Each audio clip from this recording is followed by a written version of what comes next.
Yeah, it's limited edition because we won't be re-releasing these graphics. It's a one-time thing. So, until supplies last only.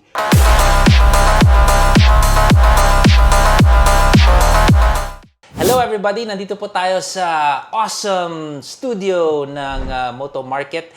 And we are with Jose, one of their head honchos over here. And we are going to be talking about yung kanilang bagong line of LS2 helmets. We're talking about the Rapid 3. Obviously, kung may Rapid 3, may Rapid 2 at yung original na Rapid. So before we even talk about Rapid 3, Jose, paano ba, how did this go about? Para kanino ba yung Rapid? Ba't ginawa ng LS2 yung Rapid line? Okay, so the Rapid line actually started around 2018. And the Rapid line of LS2 is really the entry level. It's a budget-friendly urban touring helmet made for a wide variety of riders. It's for the riders that want high value for money without skimping on the safety and on the features. Okay, and that is a very important segment kasi ito yung mga bagong riders, ito yung mga bagong pasok. They need something reliable na hindi basta-basta, na hindi porket sinabi natin entry ay it's not as good. So when we're talking about quality and safety, it's still pretty much up there. Plus, pumunta tayo sa LS2 factory and I'll get to that later on. I've seen it all. Yes. So, we Rapid 2018, nagkaroon ng Rapid 2. Let's focus on the differences between Rapid 2 and Rapid 3. Kasi we have seen na bestseller si Rapid sa LS2 line eh. Yes. So, one would think na, paano nyo pa to i-improve pa, di ba? So, between Rapid 2 and 3, ano yung differences natin? Okay, so right off the bat, very visible change would be from the original Rapid, wala siya spoiler. Sa Rapid 2, we included an attachment of a full spoiler. And sa Rapid 3, meron siyang more streamlined and aerodynamic spoiler. And that form extends throughout the shape of the shell. Mas aerodynamic siya. And we have revamped areas for the ventilation, sa chin and sa ano. And a completely new visor mechanism, making it easier to change your visor. Purpose po ng ventilation is when you're riding, of course, you'll feel the air. Yes. Pero yung singaw di ba? Singaw yung actual function niya, kunyari traffic. So, would you say that the ventilation, they worked on that as well for the Rapid 3? They improved on it? Yes. I think one thing that shows the quality and the value for money that the way LS2 designed is if you look closely, yung EPS also takes into account the ventilation. Kasi usually may full EPS and then there's just holes sa shell. But for this one, if you look closely, even the color of the EPS matches the color of the ventilation. Okay, for the layman, what is EPS? So EPS would be yung actual foam that protects your head during an impact. So dito, pagka zoom in natin, makikita nyo, yung foam is hindi siya yung standard white. It matches yung color ng ventilation. Plus, meron talaga siyang mga uwang to have actual airflow enter and exit the helmet. Now, that is quite important kasi they give attention to that kind of detail in the sense that yung iba, one size fit all EPS, tapos kung ano man yung may butas, itatapat na lang nila doon, lalaki nila, hindi doon sa shape ng actual ventilation. So, at this price point, you're getting that kind of detail with the helmet, with the Rapid 3. Kung meron tayong masasabing pinaka-initial na mararamdaman ng rider na talon from 2 and 3 pag sinuot nila, what would you say that would be? I think that would be the shape and by extension yung weight.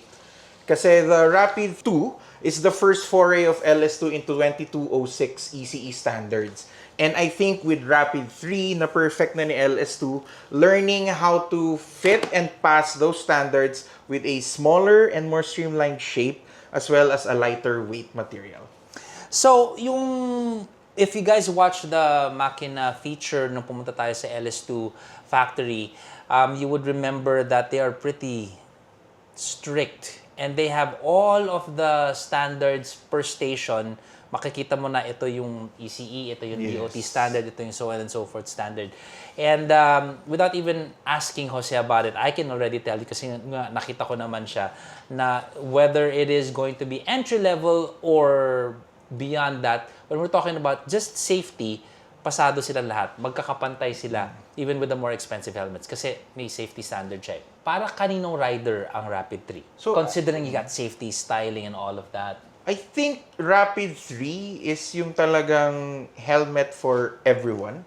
Because I've seen people use Rapid, the past iterations of Rapid, use it for their scooters, for their big bikes, as a secondary helmet, or as an initial helmet. So I think it's really made for real-world riders who want value for money. Kumbaga, hindi mo siya pag-iisipan because sulit na sulit for the features you get. And I'm glad with this line, solid colors. And if you watch Makina a lot, I'm a big fan of solid colored helmet. So for the Rapid 3, how much are we gonna shell out for these helmets? So for the Rapid 3, in continuation of LS2's commitment to value for money, this is aggressively priced as low as 3,790 for the Rapid 3 mono colors. And if you look at the price and value of LS2 abroad, you can search online with international sites. Since LS2 is an international brand, you will see from Europe or from other parts of the world, you can import and order your Rapid 3. It's priced around 5,000 to 7,000. Mas mahal. Yes. So,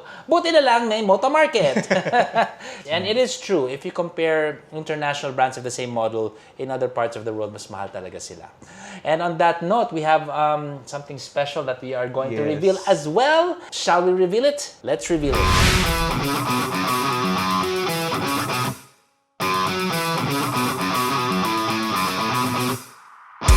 So aside from the features which we talked about being LS2 Rapid 3, what makes it interesting would be the available colors, and what really stands out would be this very special graphic line, the Makina 10. So LS2's Rapid 3 represents the latest evolution in LS2's Rapid line, and what's exciting is this year would be the latest evolution since it's the 10th year of Makina.